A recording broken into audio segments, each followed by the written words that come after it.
Hello everyone. आजचा आपला topic आहे मेनोपॉज. उतार वयाच्या 45 ते 50 वर्षाच्या दरम्यान प्रत्येक स्त्रीला मासिक पाळी येणे कायमची बंद होते. त्यालाच मेनोपॉज असे म्हणतात. सर्वसाधारण 45 ते 55 वयात मेनोपॉज आढळतो, परंतु काही स्त्रियांमध्ये लवकरात लवकर म्हणजे वयाच्या 35व्या वर्षी मेनोपॉज आढळतो, तर काही स्त्रियांना उशिरात उशीर म्हणजेच वयाच्या 55 ते 60 वर्षात मेनोपॉज आढळतो. मेनोपॉजमध्ये होणाऱ्या समस्या: पोटासंबंधी समस्या होणे, पचनशक्ती कमजोर होणे.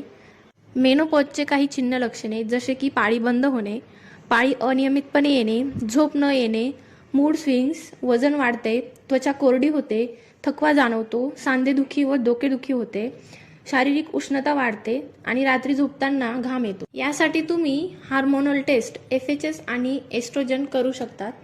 मेनोपॉजवर उपचार म्हणून योग्य आहार घेणे, व्यायाम करणे, मासिक आरोग्याची काळजी घेणे, वजनावर कंट्रोल करणे आणि हर्बल टीचे सेवन करणे.